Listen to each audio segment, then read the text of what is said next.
best of 5 between Riotcoke and Lemmings. This is going to be, it's Hudson Bay is the map. It's summer version. So there's going to be islands in the water that allows for opportunity of placing town centers or outposts close to the shore to provide support for sea. So it's significantly different than the winter version.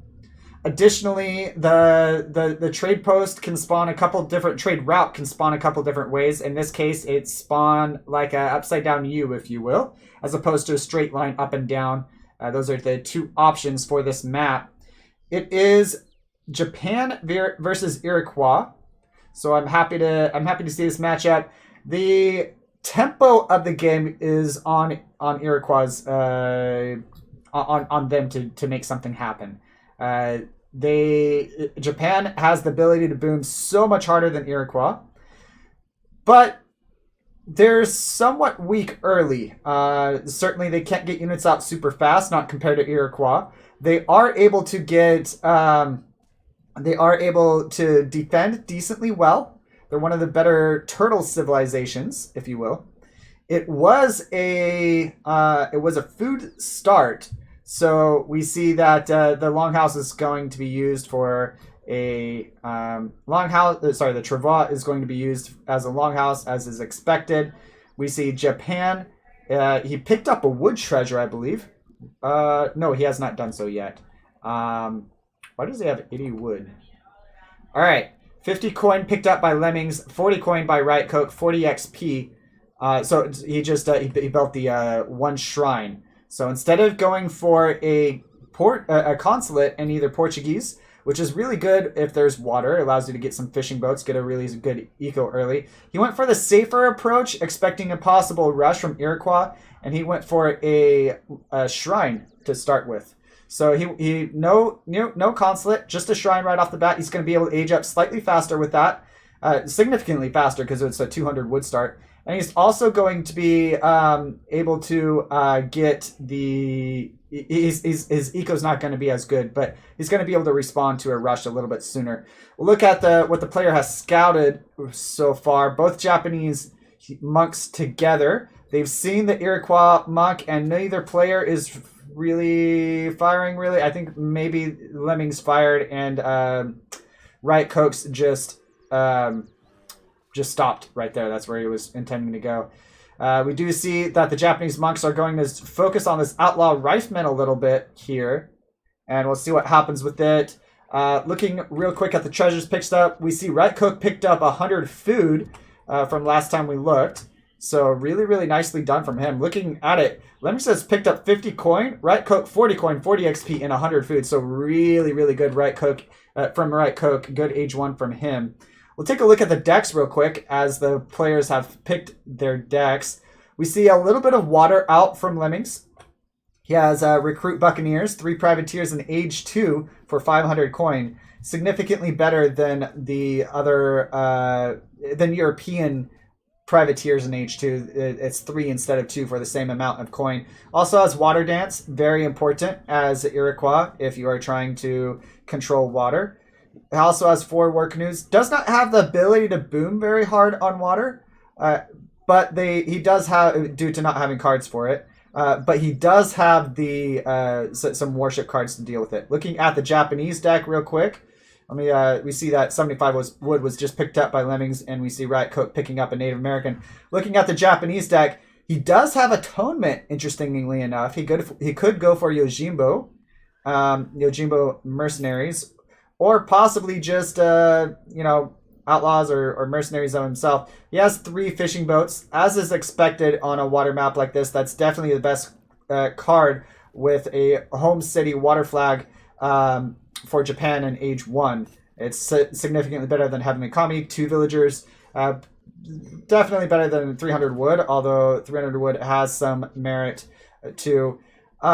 Looking at the rest of his deck, pretty standard. He doesn't have, what does he not have? He doesn't have 2 flaming arrows. That's worth noting. And he doesn't have Ashy attack in Age 2. But he has Yumi. He's expecting to go Yumi primarily, I guess. You wouldn't really want to go Ashy versus Forest Prowlers. so I understand that. But if he's going Tomahawks with just a few Aina, then I'd be totally fine with going some Ashy there. But it's looking like he's not intending to make a whole lot of Ashy in H2. But he may, we'll see. Looking around the map, we do see that Riotcoke is on 4 shrines currently. 1, 2, 3, and 4. You can double check that with the housing population he has currently. Toshugo Shrine is almost finished building. He is building some walls to help his defensive ability a little bit. We see Lemmings built a trade post in transition, a market too, and aged up with the war hut. So really nice stuff from him. He's sending for Kanya first, going to see if he can get any raids out. See what happens there. Kike is supporting Lemmings. That's good to see. Good support from this community. The Kanya horsemen do pick up a Japanese monk, but all of the villagers make it inside safely. Perhaps a little bit early. I Caster's Curse. And Lemmings did not see it. He's going to try to take out the consulate, possibly, though. Going to take villagers out if they get close. Going to perhaps try to get this. Oh, he's going to get the barracks first. So some nice wood taken out. Perhaps getting this consulate would be really nice, too. I mean, Fort Kanya Horseman is a heavy shipment. He's caused a lot of delay. And if he is able to take out most of a consulate and part of a barracks, then that'd be really, really nice. He may just get the second barracks. Looks like that's what he's going for. So heavy pressure out from him. All of Riot's villagers are currently idled. So, well, except for the 3 fishing boats, of course. But the Fort Kanya horsemen are somewhat nullified. Both of the Japanese monks are down, and we see some Aina coming forward now. That was the second shipment from Lemmings, second shipment in age 2. We'll see what he does with it. This consulate has not gone back up yet. The Aina are probably going to sit there and try to deny it from going back up. We'll see. He may be able to get a villager here. Be a nice pickup from him. And he is. He's going to pick it up. And he decided to, instead of trying to run back and the Kanya horseman finishing it off, he just goes back. Let's look and see. It's just some Aina with some tomahawks there. Tomahawks that were trained, I believe, from the war hut. And good damage already done by Lemmings. Lemmings has done pretty good so far. Looking at the shrines and whatnot, we see the 4 original shrines were built, and then that was it for Riotcoke. The Toshugo Shrine is worth 20 population. And yeah. He does not have a consulate. No, his consulate is going up right now. Japanese monk goes down again. That's a lot. I believe that's 135 XP already over to Lemmings from just the monks. That is monks going down 3 times. The Yumi are going to be able to do decent here, I think, versus the Aina, but that's a pretty good mass. So we'll see who gets the micro advantage. And yeah. We do see, let's 600 wood is the next card sent by Lemmings. He may try to go for the trade posts. He is doing that. He's going to go for the trade posts and just kind of control the map, get a little bit of a eco under his feet while he tries to put pressure. We do see that Riotcoke is pushing out now, we'll look at military units, see how many each player has. 10 Yumi, 5 Ashi, with 13 Aina and 12 Tomahawks. There is a few Tomahawks, I believe that's 5 over there, taking down a shrine. We see the Yumi pick off an Aina there. And the Musketeers are coming forward. They might get picked off, though. They are a little bit out of position. That's not good positioning there. He doesn't really have a safe avenue to retreat. And a little bit, perhaps, of a delayed reaction from Lemmings, but they get some good damage onto the Ashi. Several of those, 3 of those, are already low HP to start with. All right, so we see that another trade post is going to go down from Lemmings. Really, really good stuff from him. You cannot necessarily keep up with the Japanese eco as Iroquois, but if he has all trade posts, he's already ahead in the eco, partly because of that. We see 130 XP. It looks like Riotcoke may go for, or he's going to focus on the army, actually. There's only a few Tomahawks in there, mostly Aina. Aina versus Yuumi. Yuumi are significantly better. They do cost more. It is 55 food, 50 wood, as opposed to the Aina being 100 food. It is 12 attack, 110 HP, and 16 range, as opposed to the Yuumi's 100 HP, 20 attack, and 18 range. So a little bit less HP, and that's even before the Eero Warchief comes in. 2 less range and 4 less attack for the Aina. So one could argue that the Aina are more cost efficient at this point in the game. Yuumi do scale significantly better than the Aina though. So we'll see what he goes for. We see a Yojimbo was or Shinobi, sorry. Shinobi was trained from the consulate. So he has a couple of those in there. They have pretty decent siege damage of 21. And we'll see. It looks like both players are shaping up for a fight here. We'll see who responds better. I do like the ability of Riotcoke. He has the range advantage. He's microing really well, trying to stay out of range of the army of lemmings and still do damage at the same time. He does have the opportunity to retreat to his walls and make a gate, though, so that's good to see. Yeah, well, we'll see this really soon here. Yuumi picking off units again. Really, really well done from Riotcoke. I do see the Kanya Horseman coming in, though. That was Kanya Horseman trained. That's not a shipment. And so it's only a few Ashy in there, so they might be able to get some good work done. Certainly they're able to snare and allow the army of Aina and Tomahawks to do good damage from behind. So that is 2 Kanya Horsemen brought over, and they were able to snare a lot, but they are taken down now. So the army from Riotcoke is significantly weaker, but Lemmings is ahead, though, in a lot of different aspects.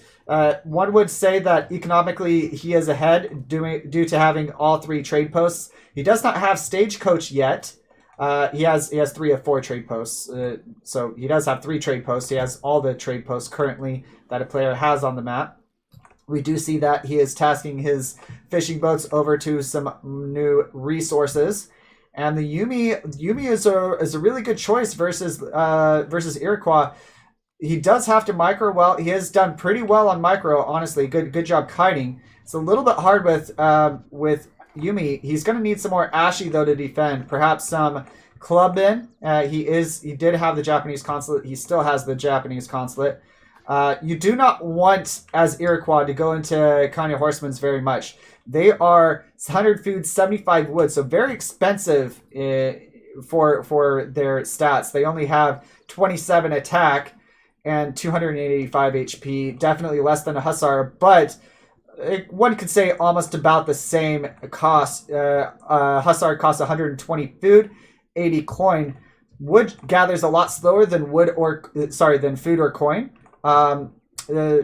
So 75 wood, it gathers a lot slower than food and slower than coin. So it's comparable in cost. It's probably a little bit cheaper in villager seconds than the Hussar, but they cost wood, and they're definitely worse HP. We do see a little bit of a delayed reaction from Riotcoke. He does get some of the XP from the Treasure Guardians, but Lemmings pushes in at the same time. That's a really good Yuumi mass, but he's going to need to deal with these Kanya Horsemen. The Kanya Horsemen do really, really well versus light infantry, as all hand cavalry does, but Yuumi are able to deal with it decently well.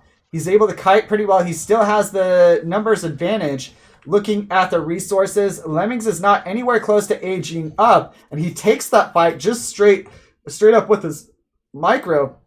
The Yuumi do really, really well. One thing else that's worth mentioning is Aina fire twice as fast as Yuumi.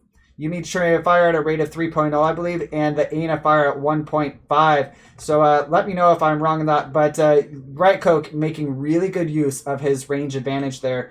Excellent micro and kiting abilities there. He's making all that he can of his army. I would like to see a few more Ashy, a few more anti-cab, though. He would be able to smash these fights a little bit more convincingly. He is taking the upper hand in each fight, but he's not destroying the enemy outright, destroying the whole army. So perhaps some Naginata or some more Ashi, or even some pikemen, or I forget what they're called. Here we go. A couple Yamabushi from the consulate.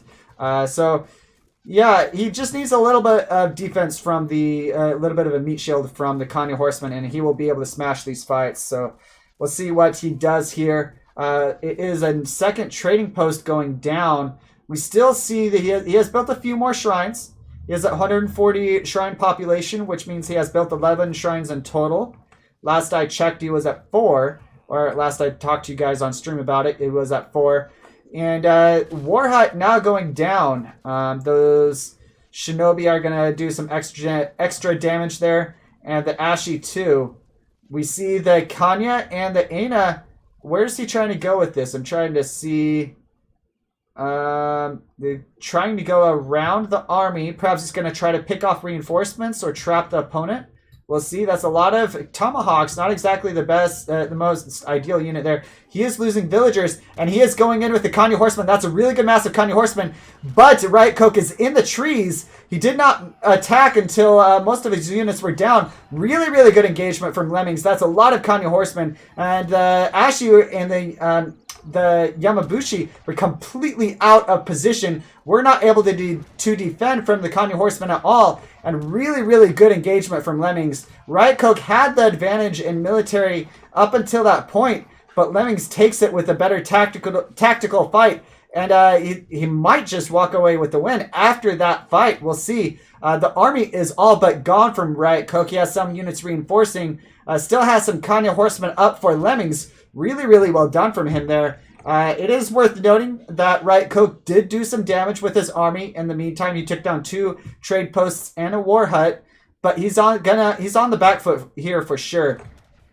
Looking at the resources, neither player is looking to age up super soon. Riotcoke does have somewhat close resources, but he needs units at this point. If he ages and does not make units, he is going to be significantly behind. We see that the Minutemen, or the irregulars and the sentries, were called from the TC, but called and they are put on the opposite side of the TC, kind of wasting HP there, if you will. So I think Japan might be able to hold here, but that was a really, really good engagement from Lemmings. If he did not win that fight convincingly, he may have just lost the game straight out from that point, just falling farther and farther behind the game of attrition. Looking at everything else, let's take a look around the map. We do see some villagers around the map. A shrine is not going up on any hunts. I mean, dead hunts, if you will. Do see this war hut protecting the mine, and shrines up on hunts there. And it's also going to provide a closer rally point for military units that he's creating. I do see some villagers fighting here. I don't know if that's intentional. If that is intentional, he's saying this is a fight that I need to win and I have to win now. They do not have villager HP, the upgrade from the market, so they're going to tank some shots, going to lose a few in the meantime, but perhaps if he wins this fight, it will be worth it. We'll see. We do see Yumi trained on the far side of the TC. And the Kanya Horsemen are all down. Naginata's down at the same time. And Yumi are going to be able to do a lot here without having Kanya Horsemen around. We just see another trade post going up. The War Chief is not revived. So we'll see what he does there. Yeah. All right. So we see the War Chief coming forward. We see some more Kanya Horsemen coming out. So the villagers are going onto hunts right here, hurting them a little bit towards the enemy. The Naginata are going to see that, are going to focus down the War Chief first. I believe the army from Lemmings was going towards the shrines, going to try to take them down, but he does not do that. There's enough tomahawks in there. I'm not concerned about this army here. I think perhaps he was trying to go for the villagers, and did not see the army with a line of sight from the shrines being not that high. You can see how much sight he has. So yeah, Riotcoke on the offensive here. 52 to 36 military pop, 55 to 49 eco population. we do see that privateers were shipped by Lemmings. He's going to deal with the 3 fishing boats here. Well done by him. I'm not sure that was necessarily worth it. It will allow him to have control of the shore. And if Riotcoke is forced to go to this this mine, that could be rough for him. The privateer is actually taking down a villager, 3 villagers so far actually. And we see that this other one's taking down another shrine. So perhaps it's already paying off. 500 coin and a shipment, though. You need to be able to make that work a lot in your favor. It is worth noting that does give him some tactical positioning. The shore is all his. There is nothing that Japan will be able to do unless he builds out castles, basically outposts, the Asian equivalent of an outpost. But yeah, the privateers are going to help a lot. The army from Lemmings is able to retreat to the shore a little bit, and the privateers they have a very long broadside attack. 30 range is pretty big. We see that he just used one there. The broadside attack is larger. The range is larger than the standard attack. We see some villagers going down from Lemmings. A little bit slow to react there. Perhaps he was expecting the Yumi to just stay back. We see the ability from the War Chief being used there. Good stuff. Right before he went down, gets that off. Yeah, so we see a little bit of a lopsided map here. Riotcoke having the military population advantage, but Lemmings having the privateers, the sea advantage, if you will. So basically the top half of the map, more or less, is Lemmings, but the bottom half is Riotcoke. Also worth noting that Lemmings has had this trade post the whole time. Riotcoke has not tried to take it out. It's a little bit out of the way, and if he has much army there to take it out, then Lemmings could pressure the other side of the map. It would be nice to see a couple Yamabushi try to take it out, though. Only need a couple. They have pretty high siege, having 37 siege itself. We do see Riotcoke pushing in here. He has, let's look at military units real quick. He has 23 Ashi, 29 Yumi. Pretty decent amount there. Some of the Ashi are reinforcing from behind. And Lemmings is definitely on the back foot here, though. He has the score advantage, but he's going to need to make something happen here. He is behind a little bit economically. And Riotcoke is pushing out so far. Perhaps he might be trapped again. The Kanya horsemen are coming in now. The Ashi out of position once again. They are able to respond decently fast. That is quite a few Yumi going down. The Ashi's still behind, though. Not able to get in front of the Yumi, and they are going to do some... The Kanya horsemen did a number on those Yumi.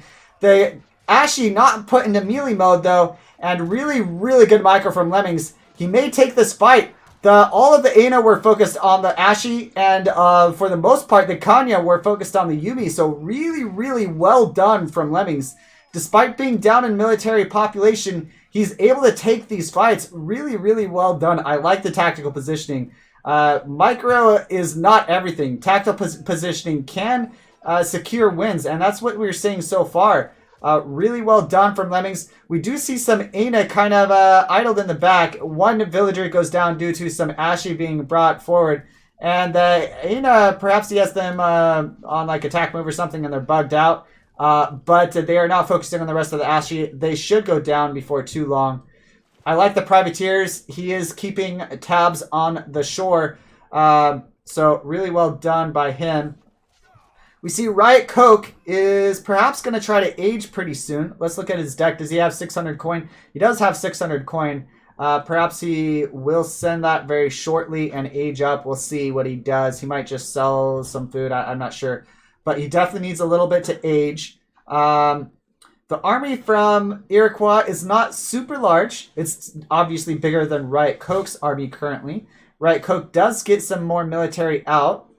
I think his avenue for victory, though, is not really pushing in Age 2 versus Iroquois. In Age 3, the Iroquois army does get access to Forest Prowler, so perhaps that's why he's wanting to keep it Age 2. But he has not built extra shrines or anything of the sort. We'll take a look at the ups on the villagers real quick. Only the Age 2 cherry blossom or cherry orchard berry bush upgrade for him. Looking over at the upgrades from Lemmings, it's only hunting dogs, so very minimal eco upgrades from the market from both players. We also see water dance in for Lemmings. Let's look at his deck. Has he sent pretty much everything he could so far? He has pretty much sent everything he could so far. I think he might have sent everything he possibly could. Let me confirm that real quick. Yeah, he has. That's the last card he had to send. So he has no other cards he can send in Age 2. The trade post is up to Stagecoach, and so he is getting good resources from that. I'm guessing he's going to try to age pretty soon here so that he has access to more cards. At least he has no cards in, idle military, idle shipments, if you will. We'll look over at Riotcoke's deck real quick. The nice thing about Japan is all the cards with a red border, he is able to send twice. So he has more cards he could definitely send. We do see that Iroquois is built a dock and is building a couple fishing boats to try to gain a little bit of an advantage there. 48 to 65 on Eco Pop. And the military pop is 34 to 59. So despite losing these battles due to Riotcoke's bigger eco advantage, he is able to constantly pump out more military. We do see Iroquois aging to 3 right now, and Riotcoke not doing so yet. He may do so soon though. We'll keep an eye on that. Certainly Riotcoke's army is larger. One thing that's really nice about having the sea advantage and these super strong privateers is that he is able to keep his army alive pretty much no matter what if he has decent micro. Riotcoke is not able to engage on that very well. Is he going to be able to use broadside attack? He does. So gets a good attack onto the Naganata. And he just gets 1 broadside attack. But hey, that's worth it. I do like the War Hut coming up here. It's within range of the second War Hut, so it will provide a little bit of defense. This War Hut is very safe, being so close to the shore and the privateers. But yeah, this is a great game. If every game this series is like this, I'm very, very excited to be casting this series for you guys. Yeah, so it's a little bit of an eco, well, 18, it keeps on changing. Eco advantage over to Riotcoke. And a large military advantage, but Lemmings does have the age advantage in just a bit. He is going to hit age 3 in just a bit, and Riotcoke, that's going to be Riotcoke's signal to attack. If Riotcoke does not age up himself soon, he's going to have to make something happen with his larger age 2 mass, and it's going to be on Lemmings to defend long enough to be able to let his age 3 upgrades come in for him. Taking a look at his age 3 cards, he has some good options. It's looking like he may be saving extra coin. No, he just has a lot of extra coin. That's why he has so many villagers on food, I think. He's probably going to just be going for Forest Prowlers, primarily would be my guess. There is a few Naganata out, and the Kanya Horsemen they did not pay attention. Several of them are going to go down, if not all of them, due to being snared. Well done from Riotcoke, and Lemmings a little bit slow to react there. We do see the Yumi and the Ashi and the Yamabushi pushing forward right now. We'll go back to we see Musket Riders being in queue. All right. So Musket Riders in queue. The Kanya Horsemen going down now. Once again, yeah, Lemmings is a little bit slow to react there. And yeah, this is going to be a tough hold for Lemmings. I think it was the right choice to age, but I don't know. Maybe he could have made some units in transition. I'm not sure. He didn't make a whole lot in transition, that's for sure. By the time he was half-aged, he had the same military population he had as when he first started. You don't really want to be making too much ANA when you have Forest Prowlers in age 3, but in this situation, you see your opponent has not aged up yet. Perhaps Riotcoke just outplayed, though, with the mind games. And we see this fight. This is a really, really important fight. If Lemmings loses this fight, this is not a fight that Lemmings chose his own battleground from. He did not trap the enemy. The Yumi were not caught out. So it looks like Riotcoke may be able to take this fight just because of that. Looking at the privateers, they're doing good damage on the reinforcements, so that's worth noting. But most of the army is down for Lemmings. We'll see if Lemmings is able to hold on long enough. He has exhausted pretty much all the hunts on his side of the map. The fish are going to come into play here for sure. We'll see if he's able to hold this. We do see 5 musket riders as the first shipment. I think some more forest prowler or some forest prowlers would be really important for him to use, but he's focusing on the musket riders. And the Kanya horsemen are in on the Ashy.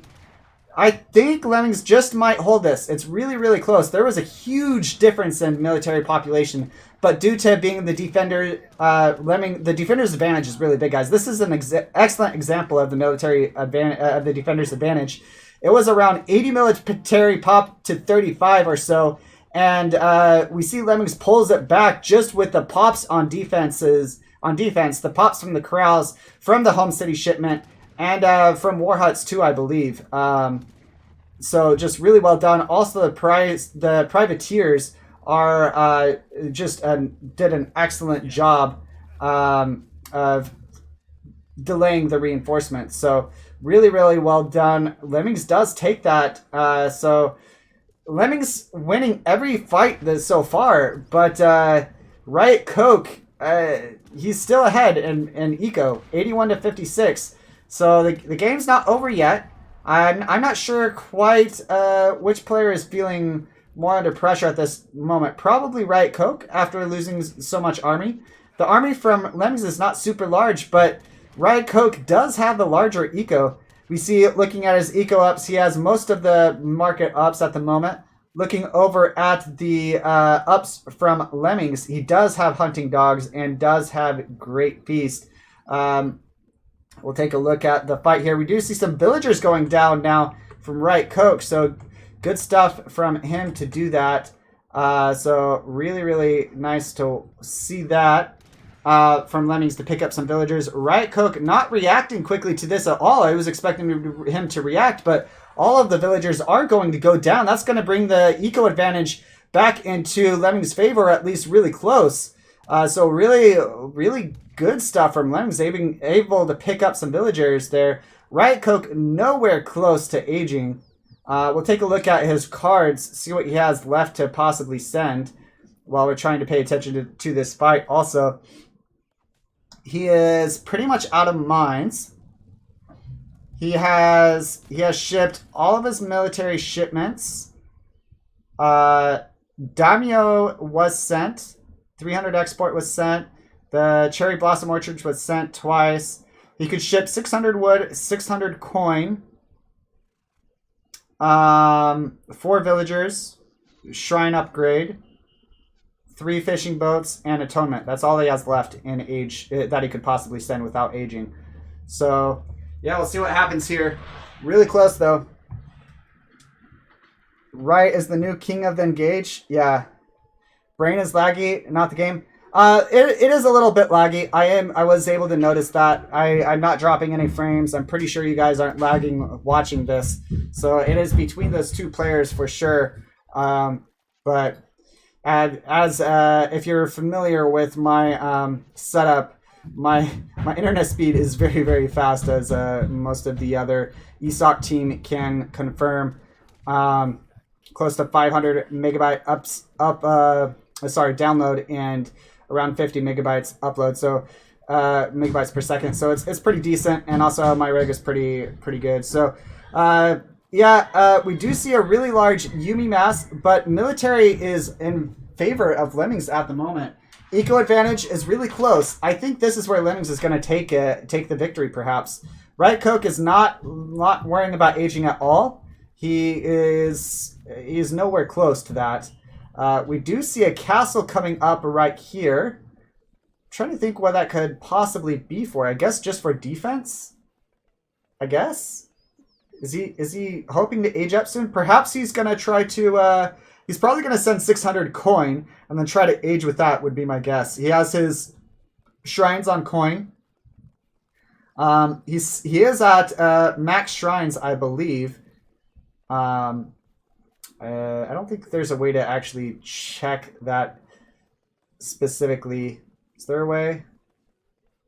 That not what I mean. He could technically be at 17 out of 20 shrines. I don't believe there's a way. Unless I go by buildings. Is that an option? I don't believe so. All right, so he's close to max shrines, if not max shrines himself. Heavenly Calming would be a decent option at this point. We see the privateers trying to get some shots in. Forest Prowlers and Musket Riders. That's going to do really well versus the H2 army of Riotcoke. Yumi are strong, but Forest Prowlers are stronger. 169 HP, 22 attack, 20 range. The Yumi have 24 range, but better in every other regard for the Forest Prowlers. The Kanya Horsemen come in, and that's going to do a whole lot. There's not enough Ashy here to deal with all of those, I don't think. They are veteran Kanya Horsemen, in fact. So really, really good stuff from him. I believe he's going to take this victory because of it. We saw some good gameplay, some good build orders, and some good stuff from Riotcoke, but Lemmings just excellent, excellent tactical positioning. Really, really well done. He just outmaneuvered the opponent, and there was not a opportunity for Riotcoke to move away. There was also this fight here. There's a couple fights where the Ashy could have been a little bit closer to the Yumi. There was this first fight in the trees, and so many Yumi went down, probably about half of them, before the Ashy were really in position to defend the Yumi from the Kanya Horsemen. And then this fight here, the Riotcoke did react quickly, but just due to being between buildings, the Ashy did not really go to the front of the fight, and the Kanya Horsemen were able to take down lots of Yumi in that. We'll take a look at the post-game stats real quick for you guys. It is 197 units killed to 359 of Lemmings. So really, really good stuff from him. We'll look at combat XP, and you can see that difference there. That's a little bit better of a example of the fight due to the units being slightly more expensive from Riotcoke. So really good stuff from him. Also slightly more pop efficient from Riotcoke. Resources gathered. We see Riotcoke pretty much, it was pretty close until about 18 minutes, 20 seconds into the game. And then Riotcoke took the eco advantage from then on. Looking at the military unit population, we see that it was just really, really good stuff from Lemmings. He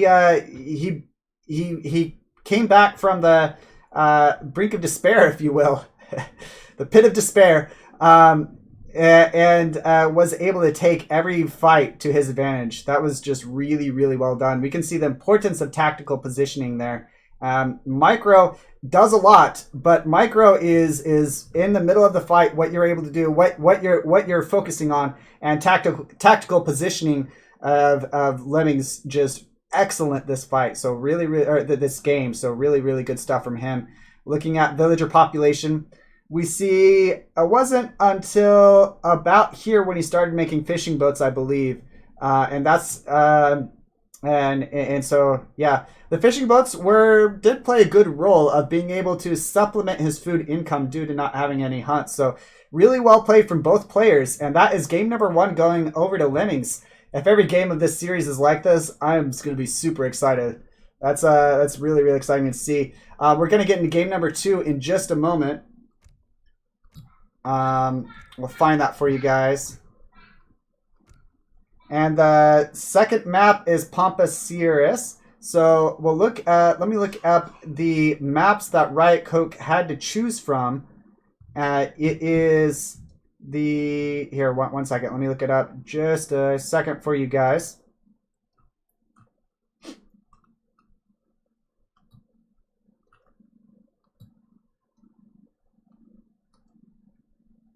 Alrighty.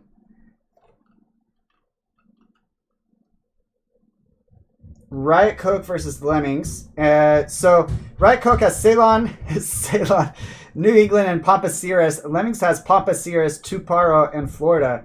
So both players has Pampas Sierras in their deck. We see Lemmings chose India. Riotcoke responded with Japan. Let me grab some water real quick. I've been talking a lot here, and we'll get into the next game in just a moment, guys.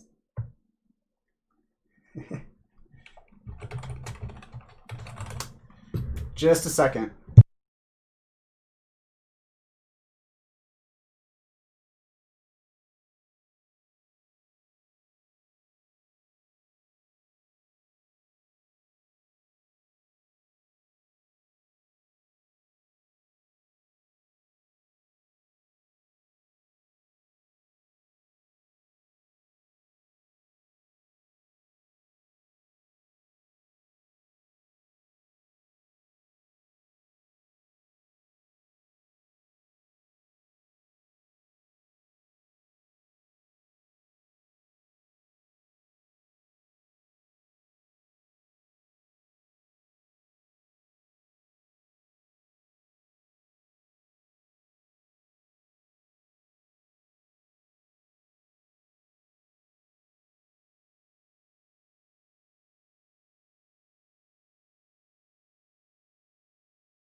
All right, I am back, guys. Yeah, those engages were excellent. Yeah, reading a bit of the chat while we're waiting. Lemmings, Fire Flames. Yeah, 50% more militarily, still lost, and that was as Japan. Japan's military is weakest in age 2, but it's nothing to sneeze at. It's the units are pretty strong. Definitely expensive for how strong they are, but yeah. Game number 1 goes over to Lemmings, and if that game was a example of how good things could be, this match, then we could have a really good match on our hands.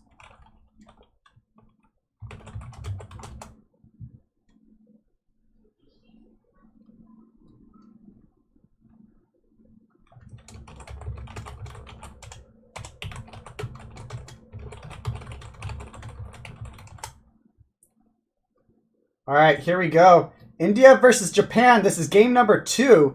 Game number 2 of a best of 5 between Riotcoke and Lemmings. The first game was on Hudson Bay, and it was an absolute excellent match. One thing to point out from the last game that the chat pointed out is Lemmings had an eco advantage with the trade posts a lot. Up until halfway through the game or so, I would agree with you. When it came to later in the game, Riotcoke had more of an eco advantage, but it's still really it was close, certainly somewhat close. So just really well played by Lemmings and Riotcoke there. By all means, a game that goes that long and is that back and forth, you can't really say one player is bad. Both players played really well there.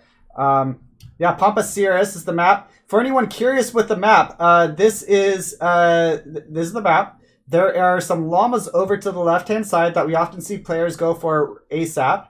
Also, on the right-hand side, there is a little bit of some choke points, some water, and a few mines and hunts. The middle of the map is somewhat small with cliffs and water on both sides, so there are definitely some narrow passages on this point on this map. But usually players go for the llamas first, especially with civilizations like this, with India and Japan, who can make really good use of those llamas. We'll take a look at what has been scouted so far. We see that Riotcoke actually split the difference between 2 llamas. A little bit unfortunate for him, but he does pick up one llama. We'll look at economic units to take a look over at the units picked up. And getting back into it.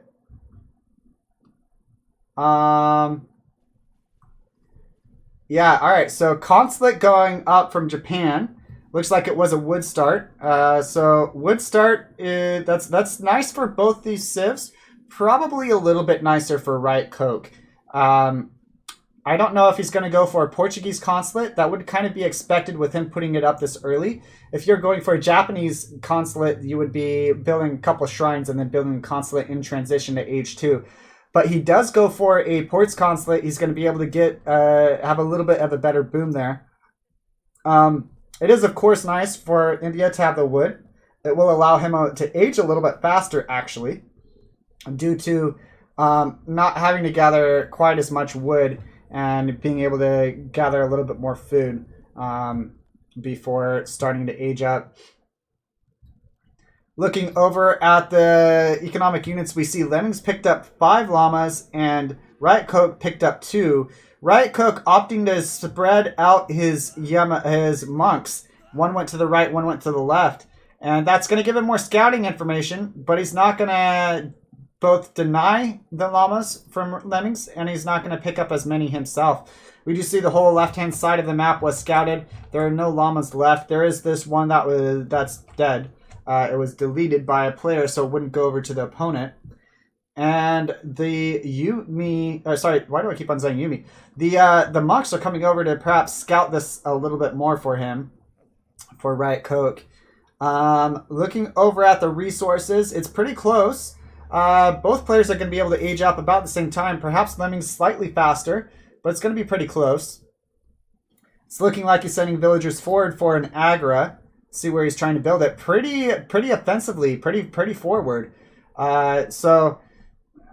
Perhaps he's not going to build it quite that far forward. We'll see.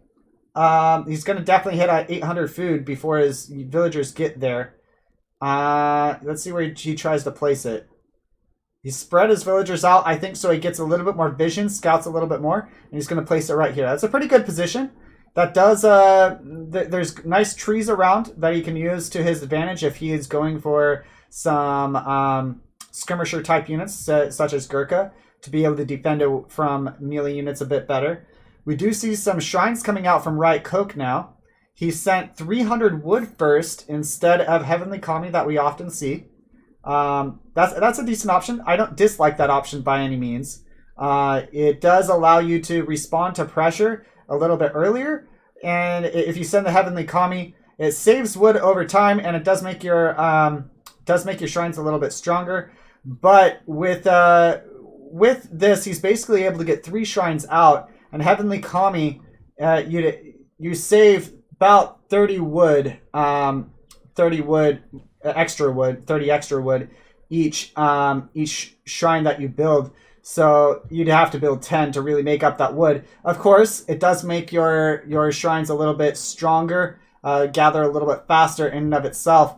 We'll take a look at the decks real quick while we're talking about this. 600 wood, 600 coin for Riotcoke, along with the similar options in Age 3. This is a little bit different deck. He does have 2 flaming arrows. Perhaps he paid attention to that last time. He does not have Atonement. Basically the outlaw, the saloon card, if you will, the monastery actually for Japan. Looking over at India's deck, pretty common deck from him. He does have Dravidian martial arts. We don't always see that. I like the card quite a bit. It both helps your Sepoy against cavalry, helps your Sowar against, just helps them in general, and also helps you if you build Rajput or Mahout. So I like and also helps your Tiger Claws for that matter. So I like the card quite a bit. It's a pretty decent upgrade. For anyone curious, it makes your Rajput 15% stronger, along with making every single melee attack be 15% stronger in and of itself. So good stuff. We do see that this market is delayed due to Riotcoke, due to Lemmings blocking the foundation a little bit. Riotcoke perhaps going to be a little bit annoyed by that. Let's see at units in queue. He does have a couple Yumi in queue. Sepoy start from Lemmings. I think that's okay. I really like the choice to go Yumi start from Riotcoke here, but this market is not going to go up. It's going to be sieged down almost immediately. So good stuff. Yeah, we'll get into the next game in just why did I say that? We'll get into the next fight in just a little bit. We see that some more shrines are going up around the map. Good stuff from Riotcoke.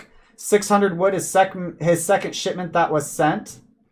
And some more Sepoy in queue, some more Yumi in queue, some shrines in queue. Market going back up on the front. I'm not sure it's going to go back up. These Sepoy have a decent amount of rich. It's going to go right back down. So... yeah, a little bit of a shame for Riotcoke. Riotcoke not reacting. That villager might go down. It's looking like it's going to make it back to safety just barely. Some Sowar and some Ottoman Gardener coming in. Really nice stuff. He might be able to take this fight underneath the TC with it. Certainly going to cause a lot of idle time. Some more Sepoy coming in too. The Sepoy need to focus the Ashi, and the Cav need to get onto the Yumi. That is what happened. That's what's happening. Riotcoke is not focusing the Cav himself. So good stuff from Lemmings here. Gonna clean up this fight so far. Perhaps Riotcoke focusing a little bit too much on eco. We'll see. I do like that Riotcoke has the defender's advantage.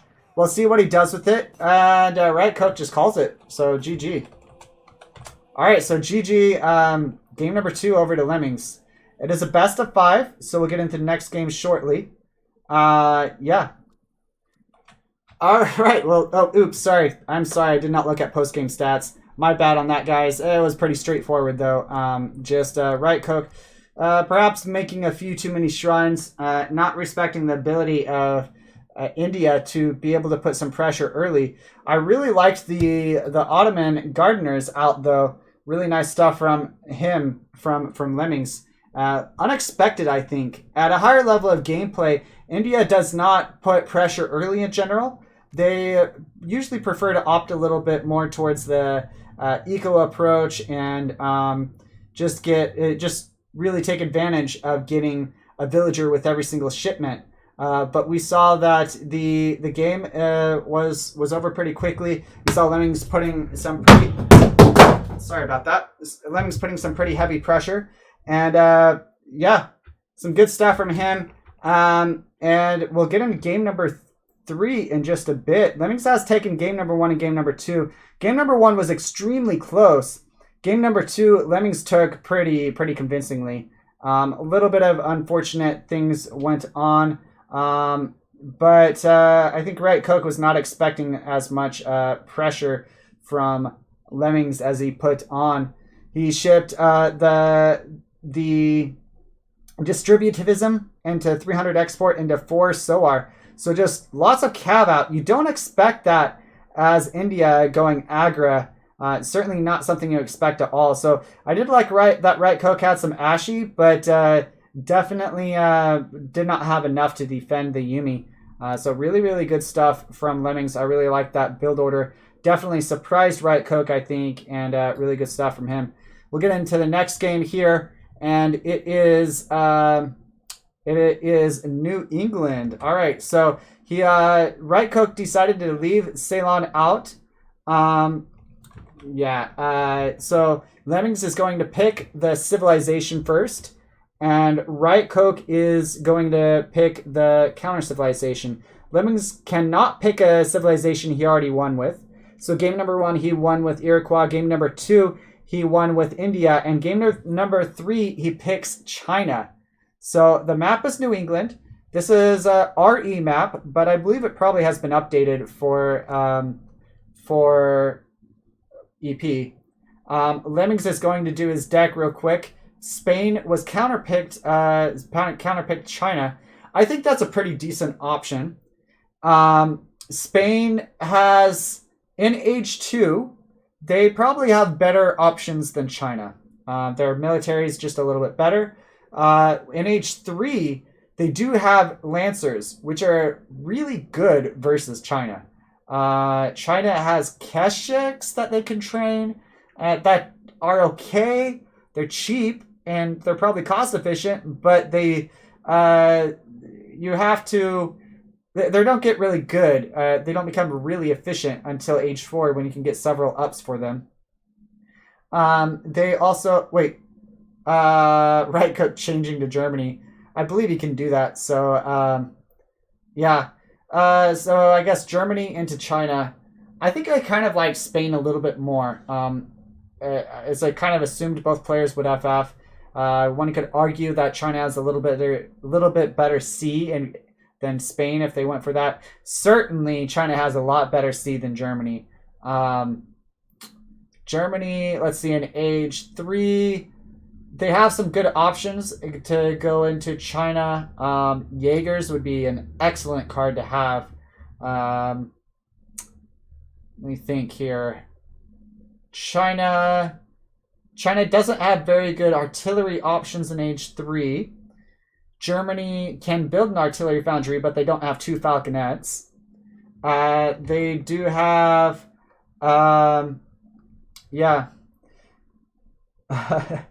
This is going to be close. It is expected that both players are going to FF, but of course there are some Age 2 rushing options. If it came to Age 2 fight, early on I'd probably give the advantage over to Germany due to just better villager shipments, if you will. We see Lemmings is just realizing that Riotcoke changed over to Germany, and we'll see what he does there. Why was I beating my mouse, Gaja? I actually turned around and knocked a flashlight off of my desk. Oh well. Yeah, I think I would have liked Spain here, but he goes with Germany. Germany doesn't have the best of cav, and generally speaking, China is known for being somewhat weak to cavalry. They also can be countered by skirmisher type units, and I think that's what Riot is looking to go for instead of Lancer type units. I would have really liked to see Spain, but Germany is what he went for. Germans is a little bit more of a conventional civ. Spain, not quite so much. More of a classic civ than Spain. And we're going to get into it. This is game number 3. If you're just joining now, this is the $750 Stay-at-Home Cup. And if you want to donate any money, it will go to ESOC future events. If you want to subscribe, or if you want to cheer or do bits or along those lines, then you will then that will go straight to charity towards people affected by coronavirus in America, not being able to afford homes and whatnot. And that is what that is going to go for. This is jailed casting. If you're just joining now, it is Riotcoke versus Lemmings, game number 3. Game number 1 was extremely close. If you did not see that game, go back and see it. It was an excellent game. Game number 2, it was not very close, to be honest. Lemmings kind of smashed it. It was over in, I believe, less than 10 minutes. We do see Riotcoke putting up a back market. That is interesting. Unexpected, to say the least. He is going for market and a house. Perhaps he was hoping to find some treasures. On the other hand, Lemmings, he went for just a village. We see 80 food picked up by Lemmings. We'll look at the treasures picked up. Riotcoke picked up 50 coin. Also picked up, Riotcoke picked up 40 XP. And 40 coin picked up by Lemmings. 80 food picked up by Lemmings. Hunting dogs did come in, so I did not notice. I looked right at the wrong time. But yes, hunting dogs came in. So he picked up 50 coin. He decided to be able to age a little bit sooner, but not have the TP. So I think that's a pretty decent choice. It was a coin start, so he was able to buy 100 wood with that, and he was able to get that. So really good choice, actually, and good stuff from him. Looking at the treasures picked up, Lemmings is a little bit better at this point with 40 coin and 80 food. 40 XP is pretty nice, though, and 50 coin did allow him to get the get hunting dogs pretty quickly. We see 75 food picked up here, and the Native American picked up by Riotcoke. So good stuff all around. Both players actively using their explorers and doing a good job getting lots of treasures. Let's take a look at the decks real quick now that we have them in selected. We see 12 Jaegers and 9 Black Riders. Good stuff. Interestingly enough, something you don't see on EP very often is the land grab card. On EP, plantations cost 600 wood instead of 800, but 600 wood is still a lot. So if he is forced to go to mines early, go to plantations early, get off of mines early, then that will be a nice option.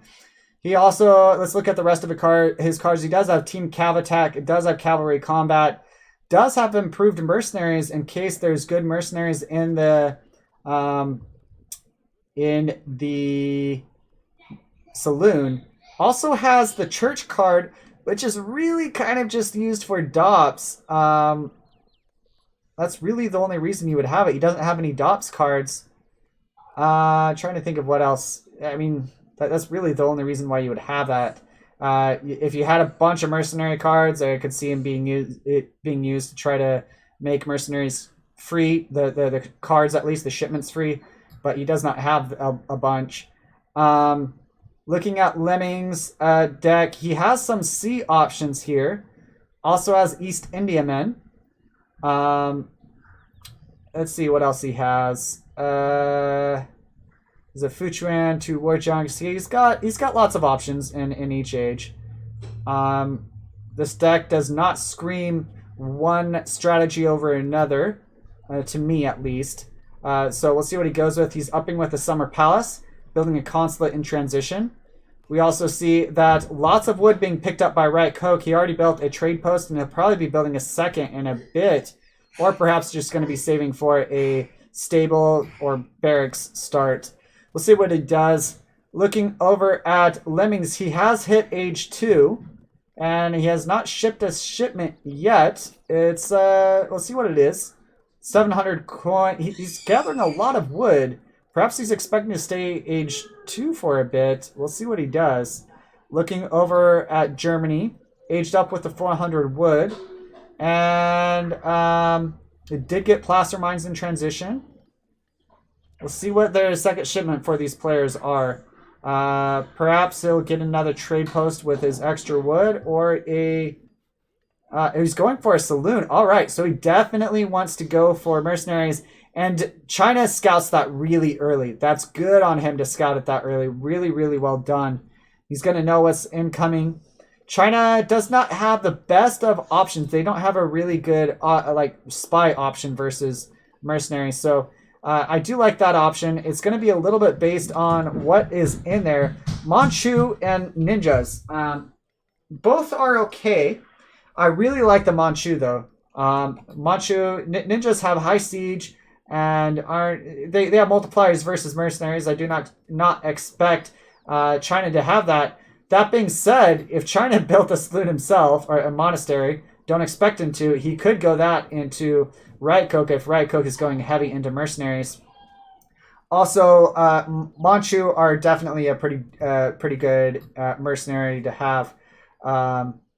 We'll see what he goes for though. Certainly skirmishers and Manchu, I think I'd rather have that than skirmishers and war wagons, at least in early age 3 before you have cards and whatnot. Looking at the card, cavalry combat, it does not specifically affect all cavalry. It's only Uhlans and war wagons. So, yeah. This card, though, Team Cavalry Attack, does affect the ranged cav and is going to affect the Manchu, so that's worth noting. He was started to build a building and then deleted it. I think he is deciding to go with Manchu. We'll see what he does fully. 3 trade posts already out from Riotcoke. A 4th coming out probably pretty soon. Looking over at Lemmings, he is about to age. Definitely a delayed. It's definitely a half clothed fortress. Semi-clothed fortress. For anyone curious, you can it's a little bit of a meme going around. In a recent tournament that I hosted, my wife was co-casting and she found the term naked FF very, very funny. So she said, well, what's a fully clothed FF then? And I was like, well, let's just use stay age 2 for a long time. So it's a little bit of a funny little kind of meme going around. And we see some raiding with Uhlans by Riotcoke. Definitely going to provide a little bit of idle time, not a whole lot from Lemmings. And we see the Redcoats and the Chukunu are going to push the rest off. Interestingly enough, 300 Export was the second card sent by Lemmings, and he got British Musketeers out with that. Let's see. Still have units in queue. Riotcoke is just aging now. Okay, so both players aging up. Riotcoke is, let's look at what he is aging with. The Exiled Prince, so that's the fast age up. To age 3, it's a little bit slower. And we also see the Confucian Academy being the age up from Lemmings. That is going to give him some Arquebus, 8 Arquebus. And age upon hitting age 3, and it's also going to slowly train some Flying Crows, which are basically they're comparable to heavy cannons. Some Outlaw Riflemen come out, do some good damage to the monk. Outlaw Riflemen have a slow rate of fire, but pretty high attack. Not the best of units. You see that Redcoats are able to deal with them decently well. But I am expecting some Manchu. Yes, Manchu being trained. I'd also like to see some skirmishers or artillery foundry and cannons. Cannons and Manchu would be very, very hard for China to deal with, not without building hand mortars. Another village was deleted, in fact. All right. So 4 trade posts out from Riotcoke and having the eco advantage. This is looking like a really solid game from him. I really like this. Both players hit age 3 around the same time. We see Lemmings does have the military advantage, but it's only, well, it was 18-0. Now it's 6-34. Pretty much doubled his military population in just a few seconds, Lemmings did. So he does have a good push coming out here. He may be able to take down some trade posts. I do like the Manchu. For anyone curious on the stats of the Manchu, they fire at a rate of 1.5. They have 220. They cost 220 coin. They are 400 HP and 27 attack, having a 2.5 times versus cavalry and 2 times versus artillery. So good stuff from a good unit all around. Yeah, they cost 2 population too. Also.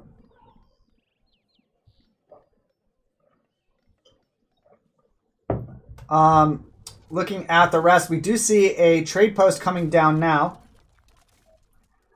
Don't worry, guys. It was a flashlight. Yep. Manchu and Ninja, okay. Yeah, they're okay for sure. Ninjas, meh. High siege. They also have the ability to stealth. They could be used well and to micro with stealth and whatnot. But the Manchu are really nice. Really nice option. And they also, we'll see what he is getting skirmishers out with it. So I do like skirmishers and Manchu. I like that option a lot. Yeah, I do want Riotcoke to win this just so we have more games. I agree with you, Trusik. Getting on to the rest. He went British consulate first. Yep. Yeah. Fully clothed FF. It was a half naked FF. We do see the Fuchuan being shipped. That costed him coin to ship it. It costs. It doesn't say it. It's. I think it's. It costs a bit of coin to ship. But that does give him the advantage, the tactical positioning in this fight. One thing we've seen in this series is that Lemmings is really, really good at using the tactical positioning to his advantage. And he does that so here. I like the Manchu out. He's going to need more skirmishers, Riotcoke will. Without Lemmings going heavy into cavalry, he does not need that much Manchu. Riotcoke does not need that much Manchu. We're taking a look at the stats real quick. We can see the skirmishers have, they take 1 population, 144 HP, 18 attack, 20 range. Arquebus have 123 HP, 16 attack, 20 range. So a little bit better for the skirmishers. The Arquebus basically costs 85 coin though, and you do have to train other units with it. Whether it be Cheng Dao or the Iron Flails, he has opted for the Cheng Dao in this situation. Cheng Dao's cost basically 95 food.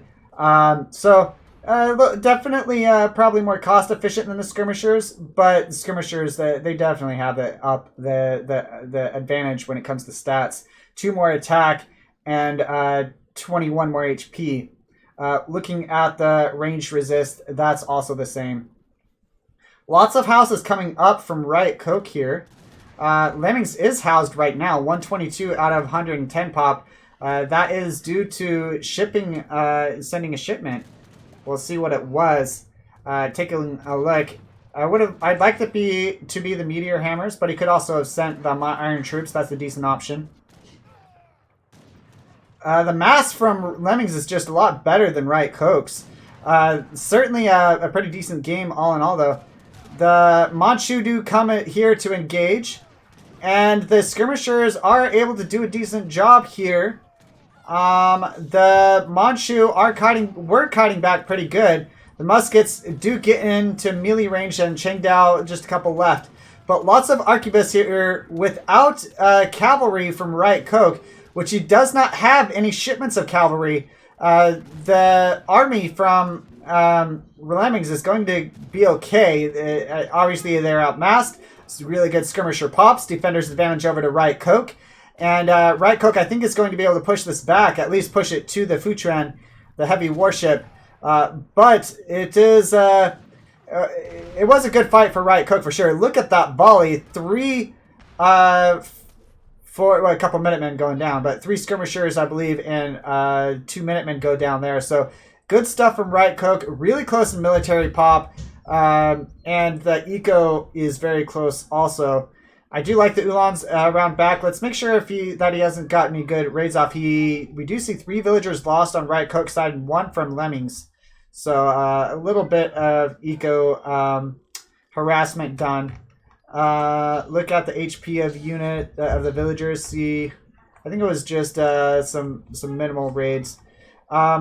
Looking around, where did the skirmishers go? Skirmishers are way on the left-hand side here. That's interesting to me. That's really interesting. What is he going to try to do over there? He has vision. Here, let's go to this. He has vision of pretty much anything that could be incoming. Perhaps he's expecting some units. I do like the artillery foundry, but I think I'd want that more at home. This is a little bit perplexing to me why he's so far away from where is expected for Lemmings to attack. Certainly, there's only the mine left, so if he does not have access to this mine, then Lemmings would have the advantage. But we did see that Riotcoke did just push Lemmings back. I do see the TP starting to be under aggression, and a couple of the units do go down of China's. Some good micro there. The Manchu did not really lose hardly any HP from those Chengdaos focusing them. A couple villagers go down. And I do like that there is 2 trade posts picked up by Lemmings. He's making use of Riotcoke, upgrading the stagecoach. This Futran has done a lot. We're taking a look at Riotcoke's deck. He does not have any warships of himself. 300 export card, semi-FF a thing. Yeah, I don't know. I guess he did it in a tourney match one time. Reading the rest. 4 outlaws. Manchu costs 2 population. That I was pretty aware of. Culverins come forward, and they are going to keep this Futran at bay. It's just a matter of time before it goes down. Yeah. Good stuff to get that out. Perhaps I would have preferred cannons, though. The Culverins aren't going to do a whole lot to Age 3 China outside of occasionally dealing with the Flying Crow, and perhaps he scouted the Confucian Academy. He did actually scout it, yeah, I do remember that. So, good stuff to get the Culverins, actually. Falconets would be nice, but Culverins are a good choice. He is pushing in now, though. And we see that the mine was being walled up, and the villagers might be trapped behind this wall. They are going to make it out just barely. Oh, I Caster's Curse, I misspoke. But they'll probably be able to siege this down and let the villagers out. If not, that's a settler wagon and a villager going down. Yeah, my bad on that. Perhaps Riotcoke was not paying attention. Culverin do take out the Flying Crow, though. Nice stuff there. We do see the Futran does take out the trade post.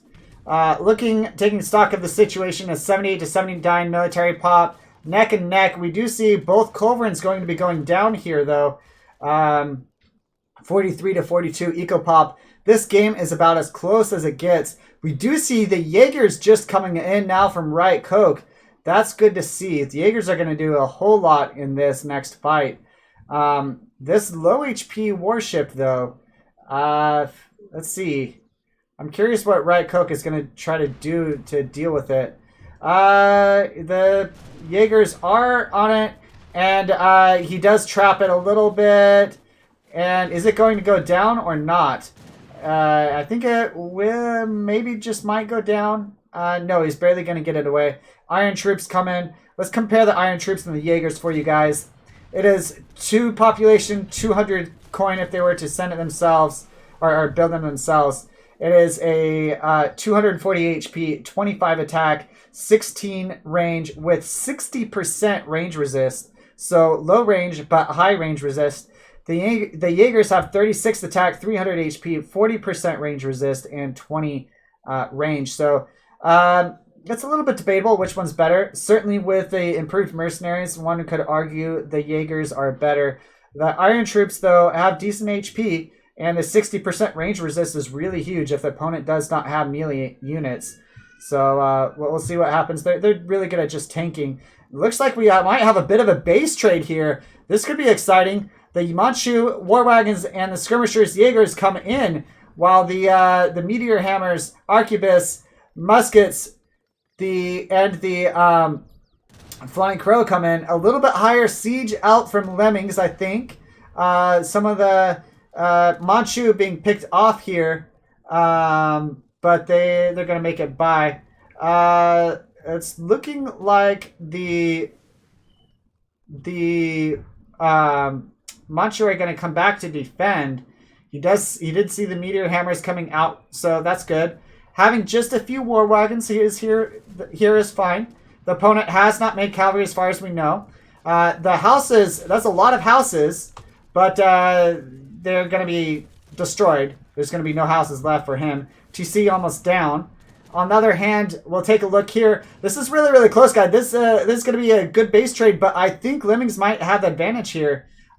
We do see that he is trying to siege now, but it's going to be basically the whole base of Riotcoke down, and he loses some Manchu in that. We see that Lemmings is sending his army back right now, and yeah, sending his army back. I don't know that I agree with that. The army out from that could be a game losing situation. We'll see if it is or not.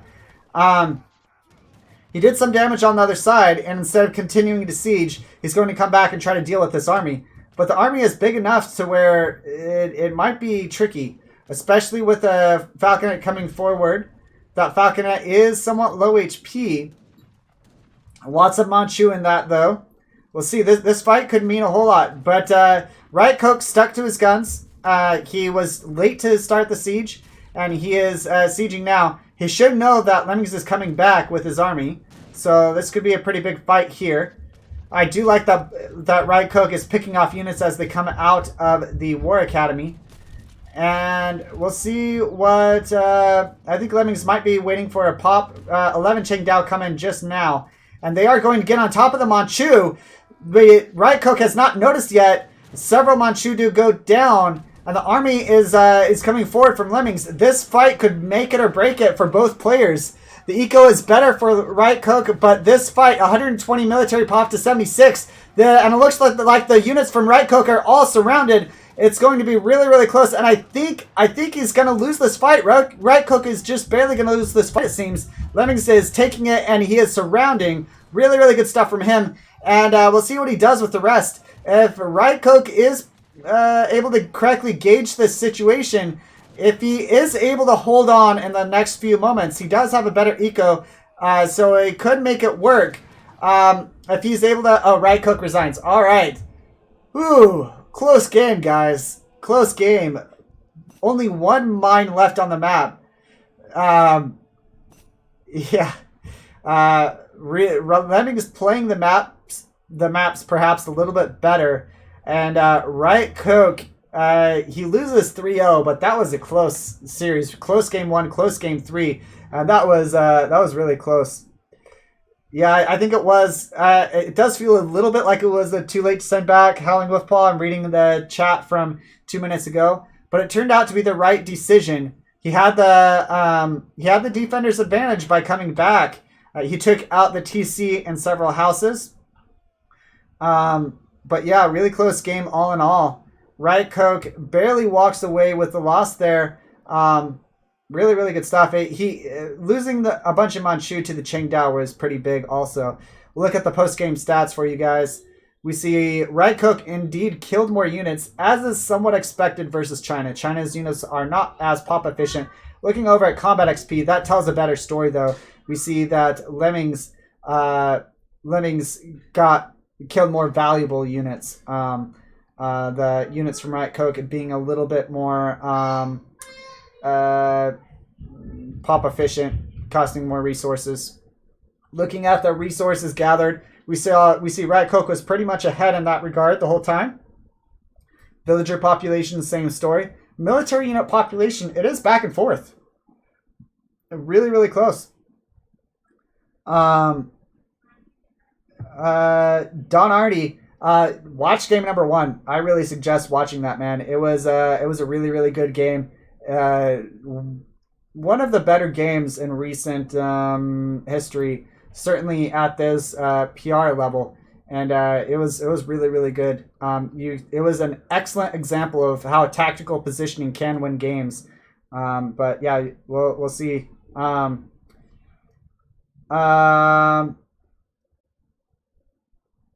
Yeah, GG.